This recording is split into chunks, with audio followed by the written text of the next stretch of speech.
What's up, YouTube? It is currently 10:30 p.m. You guys will be following me along for my 11 to 7 shift tonight. Between the video, I'm gonna explain like how the shift works and what really goes on in the day of a licensed practical nurse. In the morning, I'm super busy to the point where I can't stop to really talk to you guys. So with the overnight shift, I'll have more time to explain to you guys like what goes on in the day.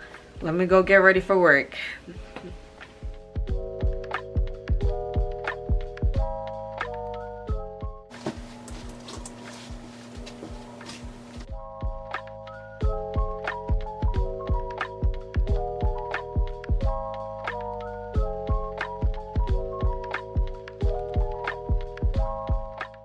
I get really thirsty throughout the shift, so I always pack 2 water bottles. Like, make sure you bring a jug of water. And for my source of carbs and something to eat, I'll pack pasta or rice. And my go-to snack is definitely like dry cereal. I bring dry cereal with me everywhere.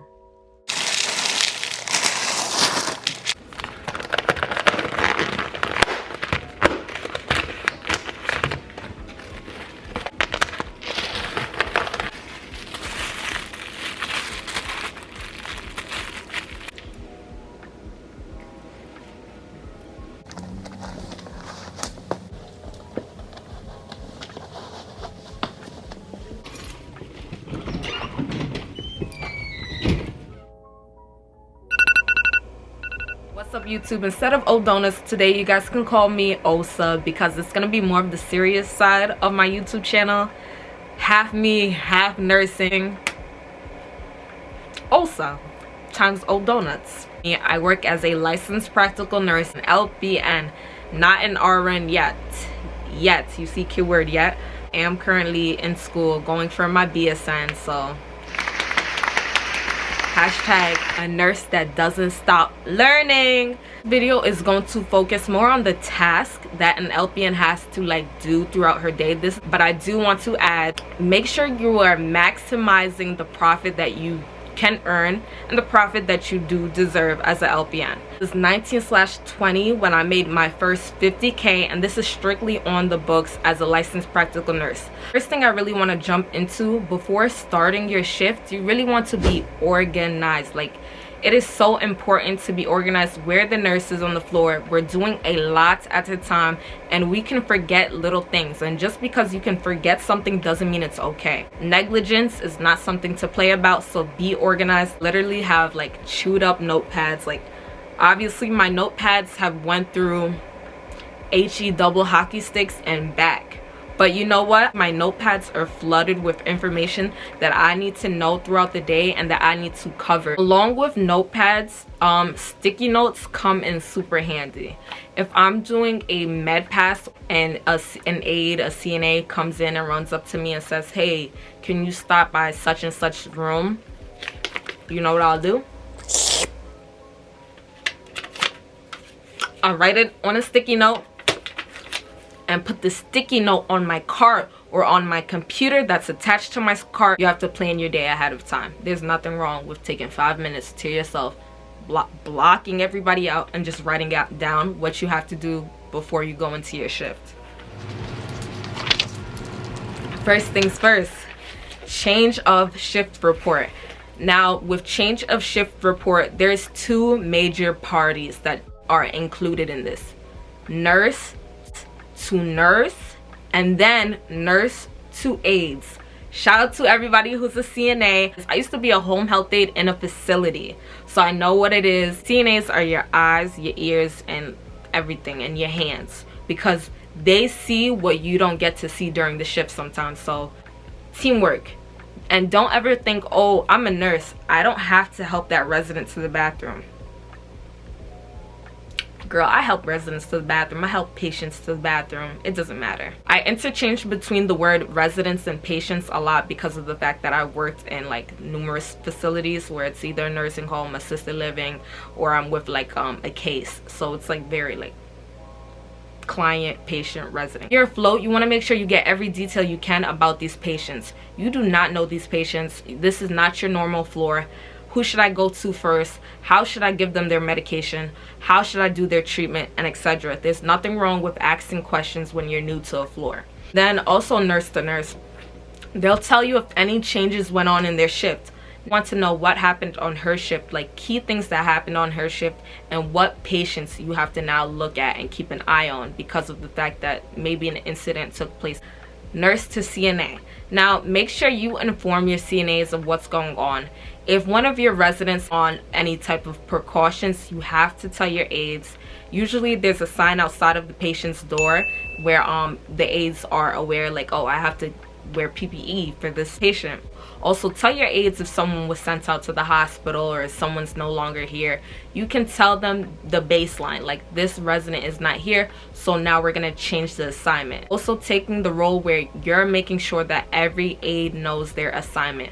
Most of the time you're lucky, you get on a floor where they're regulars, okay? They've been doing this longer than you've been here, so they know their assignment for the most part. But if you're ever on the floor where it's short and you guys don't have the normal number, like 4 aides on the floor, nurse to CNA, you're playing that leadership role. You have to know who gets what assignment. You have to know what time do you take your break. You have to make sure that the assignment is split fair if you guys are short. Inform them of any changes. Make sure it's organized, that they know what assignment they have for this day, and you're working together. If they can help you with a treatment, ask them. This is literally an interdisciplinary care team. You guys are working together. Okay, 2, what patients / residents are on 24-hour report? Okay, so when you have a patient or a resident on 24-hour report, maybe they're receiving a new antibiotic, a new medication, or they possibly just fell. You check on all of your patients, but you need to make sure that you are checking on these specific patients because they're on report for a reason. You have to make sure that they're okay, that they're in stable conditions. If they're a flyer where you have to frequently like poke your head in on them, or maybe you have to check their vital signs, so you can do rounds on your unit or in your facility on the residents / patients that are on report. 3, one of the hardest parts of your day is your med pass. Now with med passes, does your facility allow you to pre-pour? If you guys are still pre-pouring, comment down below. I want to know if some facilities are still allowing that.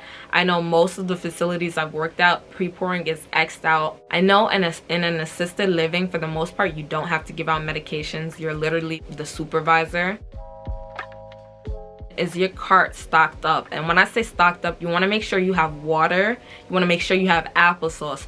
If they're not able to swallow, you need to crush them pills if you have an order to crush them. And if applesauce isn't their cup of tea, does that patient like pudding? This is a super duper tip for my new nurses. Cheat sheet. I would always write a cheat sheet for myself so I know how this specific patient takes their medications. If you have a heavy med pass, make sure that you start on time because you have a lot going on throughout the day. Not only do we have a med pass, we have a treatment cart. Yes, so sometimes you might be the only nurse on that unit, so you're doing med pass times your treatment cart. Start and go. If you want to make sure your treatment cart is stocked up, you want to make sure you have telfas, bandages, ace wrap, ointments, bacitracin, gauze, sterile water, and normal saline.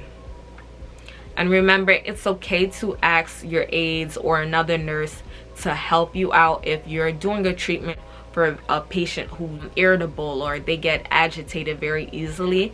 You know, you're going in there, you're ripping off their band-aid and you don't feel the pain, but they feel the pain. It's okay to ask for assistance. 4, insulins. Now in the nursing home setting and hospital setting, we are able to see insulins with their medications. However, in the assisted living community, there are med techs who give out medications.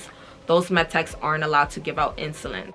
It's not going to pop up for the med techs, so the nurse has to do it. There's different types of insulins. There's long-acting insulin, intermediate insulin, and short-acting insulin. So we have long-acting insulin Lantus, a one-time dosage in the morning. it works for a long time. Just think of it like that. Long acting works for a long time. Second is short acting. Now, we do not play around with short acting insulin. You have to make sure before you provide a patient with short acting insulin that their food is at the bedside, or you know for a fact that breakfast is coming, because you don't want to drop their blood sugar to 0. Checking the resident's blood sugar, seeing if it's within their normal parameters. Usually give this 3 times a day: before breakfast, 1 before lunch, 1 before dinner. This is a tip that really helped me.